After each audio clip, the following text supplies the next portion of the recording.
আসসালামু আলাইকুম। রমজান মাসে নাকি শয়তানদেরকে বেঁধে রাখা হয়, কিন্তু এইটা ছাড়া পাইলো কিভাবে? গতকাল থেকে নেটিজেনরা ফেসবুকে এরকমই স্ট্যাটাস দিচ্ছে। কেন তারা এরকম কথা বলছে, চলুন বিস্তারিত জেনে আসি। বাংলাদেশ জামাতে ইসলামী রাজনৈতিক নিবন্ধন বাতিল। রুবাইয়াত ফাতেমা তরি ব্যবসায়ী হিসেবে যার পরিচিতি গড়ে উঠেছিল ফেসবুক লাইভের মাধ্যমে, কিন্তু হঠাৎ করেই তার মনে হলো রাজনীতির ময়দানে নামা দরকার। এই ময়দানে সবে পা দিয়েই তিনি এমন এক দাবি তুললেন জানিয়ে রীতিমতো শোরগোল পড়ে গেছে। জামায়াতে ইসলামের নিবন্ধন বাতিলের দাবি জানিয়ে এখন তিনি টক অব দ্য কান্ট্রি।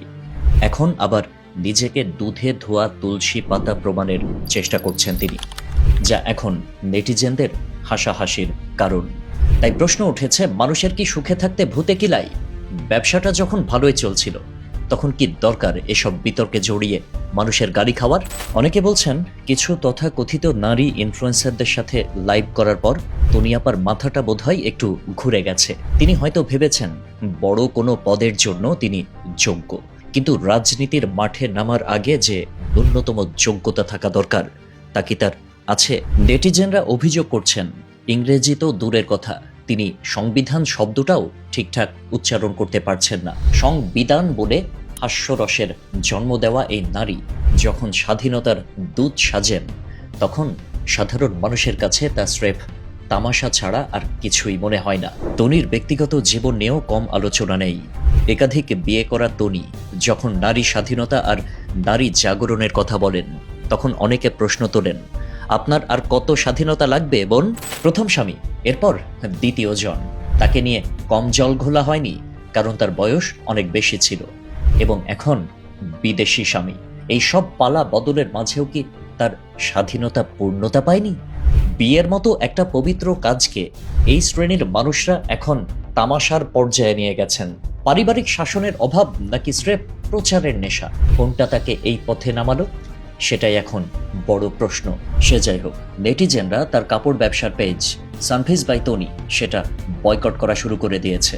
অনেকে অর্ডার ক্যান্সেল করছে, তার দোকান থেকে আর জিনিসপত্র কিনছে না। তনি নিজের মুখেই বলেছিলেন তার 14 গোষ্ঠী আওয়ামী লীগ। গত নির্বাচনেও তিনি আওয়ামী লীগের জন্য ভোট চেয়েছিলেন। সেই তনি এখন গিরগিটির মতো রং বদলে বিএনপিকে তেল দিতে ব্যস্ত। মানে 360 ডিগ্রি ঘুরে গেছে মুহূর্তের মধ্যেই। আসলে এ ধরনের মানুষদের কোনো নির্দিষ্ট আদর্শ নেই।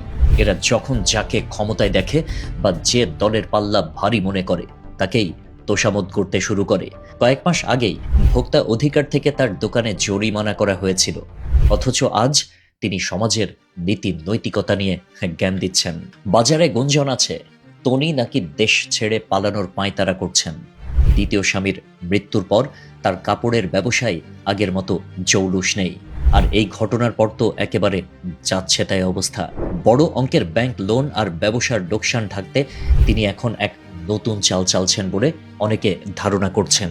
উস্কানিমূলক কথা বলে সাধারণ মানুষকে খেপিয়ে তোলা এবং নিজের দোকানে ভাঙচুর বা আগুন লাগিয়ে তার দায় অন্যের ওপর চাপানোর একটি ষড়যন্ত্র থাকতে পারে।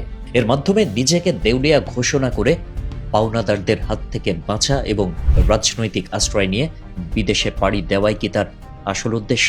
লাইভে শরীরের কাপড় নিয়ে নাড়াচাড়া করা আর রাজনীতির মাঠের গম্ভীর লড়াই এক জিনিস নয়। আমজনতা এখন আর আগের মতো বোকা নয়। রং বদলানো গিরগিটিদের মানুষ সহজেই চিনে ফেলে। রুবাইয়াত ফাতেমা তনি মনে করছেন, ফেসবুকে ভক্তদের যেমন খুশি যা তা বলা যায়, জামাতের আমিরকেও হয়তো সেভাবে তুচ্ছ-তাচ্ছিল্য করা যাবে। কিন্তু বাস্তবতা ভিন্ন। সাধারণ মানুষ ইতিমধ্যে তাকে বয়কটের ডাক দিয়েছে। সময় থাকতে সংযত না হলে এই পতন হয়তো ঠেকানো কঠিন হবে। আল্লাহ হাফেজ।